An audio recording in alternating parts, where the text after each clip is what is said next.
Cuando leo Amós 3 del 9 al 11, lo único que puedo pensar es, ¡qué vergüenza! Y en esta enseñanza te voy a explicar por qué. Hola, ¿qué tal? Yo soy el Dr. Mario Escobedo. Bienvenidos a mi canal. Este canal es para personas que son líderes en su iglesia y que desean crecimiento. Mi propósito en este canal es capacitar a ustedes, los que capacitan, para avanzar la misión que Jesús inició. Yo enseño principalmente sobre dos temas: cómo estudiar la Biblia de manera correcta y cómo compartir la Biblia de manera efectiva. Si eso te interesa, entonces suscríbete al canal y activa la campana de notificaciones para siempre estar al tanto de nuevas enseñanzas. También puedes apoyar a este canal. Haz clic en el botón que dice unirse para más detalles. Ahora sí, entremos a la enseñanza.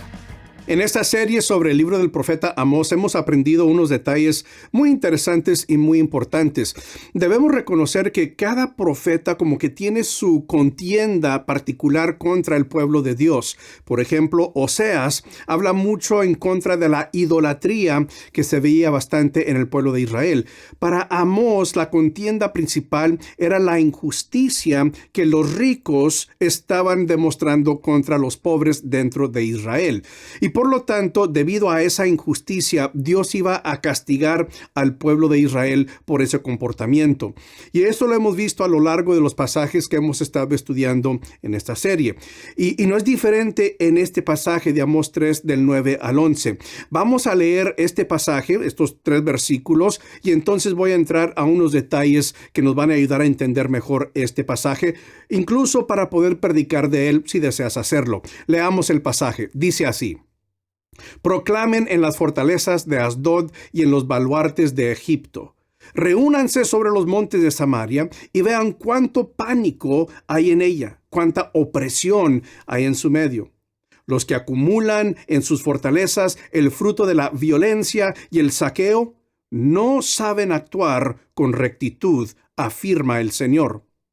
Por lo tanto, así dice el Señor Omnipotente: un enemigo invadirá tu tierra, echará abajo tu poderío y saqueará tus fortalezas.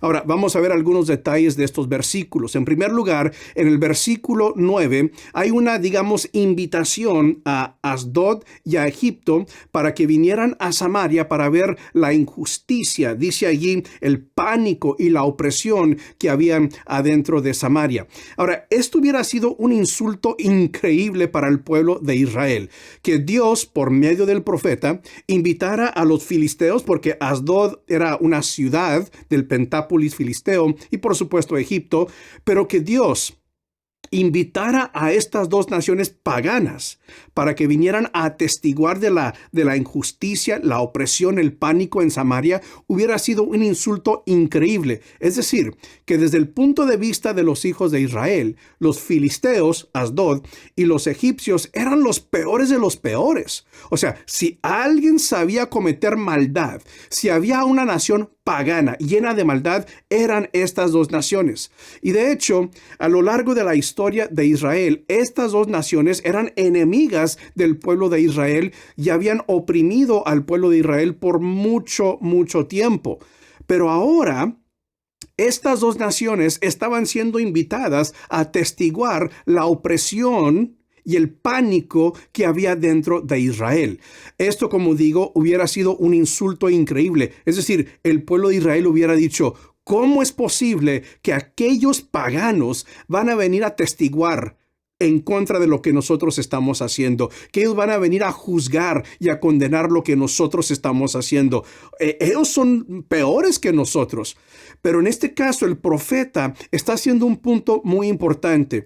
Estaba declarando que la injusticia, la maldad dentro de Israel había superado, era peor que la injusticia de Egipcio y de los filisteos. Ahora, date cuenta que estas dos naciones, los filisteos y los egipcios, sí, eran personas malas, ¿verdad? No servían a Dios, no tenían ese temor hacia el Señor.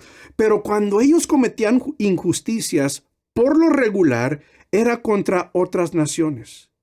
Y aquí el punto es que los hijos de Israel cometían opresión e injusticia, pero contra los suyos, contra ellos mismos, los ricos de Israel, contra los pobres de Israel.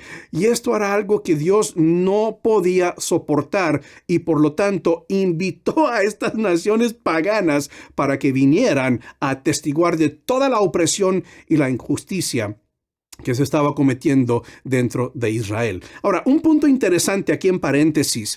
En Deuteronomio, creo que es el capítulo 17, versículo 6, si no me equivoco, ahí se presentan las pautas que uno tenía que seguir si una persona iba a ser condenada a la muerte. Y dice ahí en ese pasaje que 2 testigos tenían que estar presentes para que una persona fuera condenada a la muerte. Si era un solo testigo, no se permitía.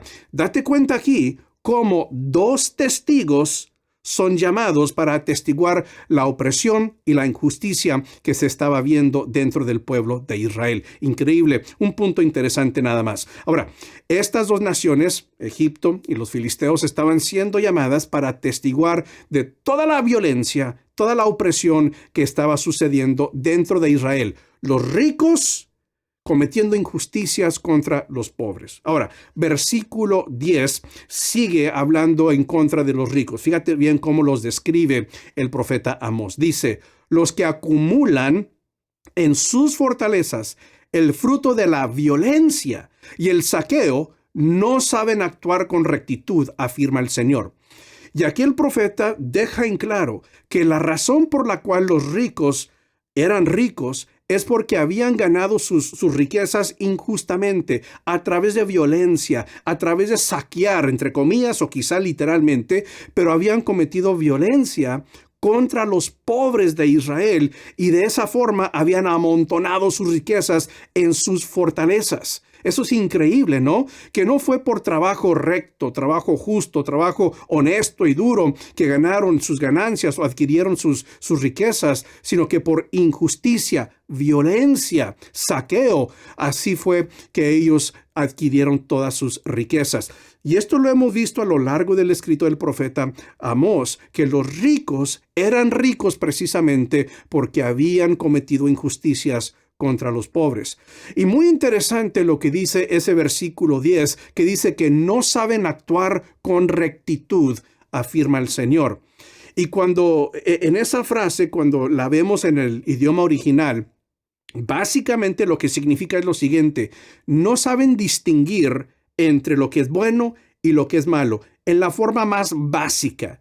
No estamos hablando de conceptos muy profundos, conceptos filosóficos, qué es lo correcto, qué es la justicia, no. O sea, lo más básico, qué es bueno, qué es malo, qué es correcto, qué es incorrecto. O sea, lo más básico, ni eso lo pueden distinguir. No saben cómo comportarse con rectitud de la manera más básica. Y tomemos en cuenta que estamos hablando del pueblo de Dios.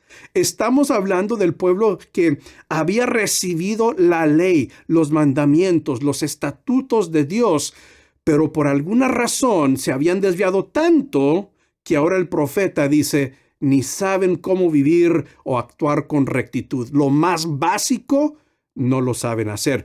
Y en este caso yo creo que lo más básico era, pues, pórtate bien con tus vecinos, ¿sí? Con tu prójimo, compórtate bien con tu prójimo, especialmente aquellos que son del pueblo de Dios, del mismo pueblo de Dios, no sabían hacerlo. Y entonces en el versículo 11 tenemos el resultado, la consecuencia de ese comportamiento incorrecto e injusto. Fíjate lo que dice el versículo 11. Por lo tanto, así dice el Señor. Cuidado, ¿sí? Cuidado cuando llegas a una porción donde dice, así dice el Señor, porque viene algo fuerte. Así dice el Señor Omnipotente. Un enemigo invadirá tu tierra, echará abajo tu poderío y saqueará tus fortalezas. Ahora, aquí en paréntesis voy a comentar que aunque nunca se menciona por nombre la nación de Asiria, realmente el profeta Amós estaba profetizando acerca del ataque, la conquista de los asirios contra Israel. Y aquí es una de esas profecías. Pero fíjate lo interesante que es, que básicamente lo que lo que los ricos habían hecho contra los pobres, eso mismo iban a sufrir ellos. Ellos habían cometido violencia y de esa manera adquirido sus riquezas. Ellos habían amontonado y almacenado tantas cosas, riquezas en sus fortalezas, y ahora los asirios iban a saquear y derrumbar sus fortalezas y de esa manera adquirir riquezas para ellos, es decir, para los asirios. Entonces, esto lo vimos, no sé si fue la enseñanza anterior o antes que esa, pero el concepto del lex talionis, el ley del talión, lo que hiciste se te hará. La injusticia que tú cometiste será la misma injusticia que tú recibirás. Y esto lo estamos viendo en estos versículos. Entonces, a grandes rasgos, ¿qué vemos en estos versículos? El pueblo de Israel había llegado a un extremo de injusticia, de opresión, de maldad, que aún naciones que desde su punto de vista eran peores que ellas, estaban atestiguando en contra de Israel. Dios no iba a soportar eso. Los ricos de Israel habían adquirido sus riquezas a través de violencia, a través de injusticias, y por lo tanto Dios iba a castigar al pueblo y en particular a los ricos de la misma forma que ellos habían adquirido sus riquezas. Así es como Dios los iba a castigar a ellos.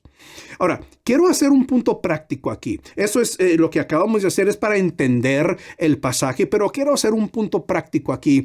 Y tiene que ver con esa porción en el versículo 10, donde dice, no saben actuar con rectitud. No pueden reconocer y distinguir entre lo más básico de lo que es correcto e incorrecto. Desde mi punto de vista, yo creo que el pueblo de Israel no llegó a ese extremo de la noche a la mañana. Yo creo que fue poco a poco que fueron haciendo ciertas concesiones en su fe, concesiones espirituales, vacilando en su fe, retrocediendo en su fe, pero yo siento que quizá fue algo que sucedió poco por poco a través del tiempo, hasta que llegó el punto que ya estaban ya más perdidos que los peores de los paganos de aquel entonces. Yo creo que esto nos presenta una gran lección y muy práctica, que nosotros, porque somos líderes, porque somos creyentes, porque vamos muy seguido a la iglesia, no quiere decir que debemos poner en autopiloto nuestra vida espiritual. Tenemos que cuidar. Tenemos que procurar esa vida espiritual y reconocer que con nuestra naturaleza humana, nosotros poco a poco podemos ir haciendo concesiones y desviarnos del camino del Señor. Yo creo que aquí es muy importante reconocer algo que dijo el apóstol Pablo, un versículo muy conocido, Romanos 12, versículos 1 y 2. Creo que es muy aplicable a este pasaje o nos ayuda a entender mejor Amós 3, del 9 al 11. Romanos 12, 1 y 2 dicen así. Así que, hermanos, les ruego por las misericordias de Dios que presenten sus cuerpos como sacrificio vivo, santo y agradable a Dios, que es el culto racional de ustedes. No se conformen a este mundo. Ese es el punto clave. No se conformen a este mundo. Más bien, transfórmense por la renovación de su entendimiento, de modo que comprueben cuál sea la voluntad de Dios, buena, agradable y perfecta. Imagínate si los hijos de Israel del tiempo de Amós hubieran escuchado estas palabras del apóstol Pablo. No se conformen a este mundo, no vacilen, no hagan concesiones espirituales, porque en sí lo que sucede es que comienzas a comportarte como los del mundo, como los impíos. Comienzas a desear cosas de este mundo y no cosas del reino de Dios. Y es entonces que comienzas, tal vez no de noche a mañana, pero con tiempo llegas al punto en que ya ni puedes reconocer o distinguir entre lo que es correcto e incorrecto. Yo creo que Amós, y suplementado por este versículo, estos versículos de Romanos, nos recalca este punto y nos llama la atención y nos hace entender, hey, despierta y no pongas en autopiloto tu vida espiritual. Tienes que estar seguro de que todos los días estás cuidando de tu vida espiritual, estás haciendo algo intencionalmente para crecer en tu vida espiritual. No ser el mismo que eras ayer o hace 6 meses o hace un año, sino que haya crecimiento deliberadamente, intencionalmente, porque si descuidas tu vida espiritual, puede ser que el resultado en tu vida sea el mismo como el pueblo de Israel, que ya ni puedas reconocer lo que es actuar con rectitud. Y como hemos visto en el libro del profeta Amós, Dios castiga incluso a los suyos, incluso a su pueblo, cuando ellos pecan contra Él. A mí me encantaría saber ¿qué es lo que para ti resaltó de estos versículos? Amós 3 del 9 al 11. ¿Qué resaltó para ti de estos versículos? Déjanos saber en los comentarios, porque aunque no puedo responder a todos los comentarios, sí leo cada uno de los comentarios. Muy bien, gracias por acompañarme en esta enseñanza. Has sido capacitado, ahora tú capacita a alguien. Hasta la próxima, que Dios te bendiga.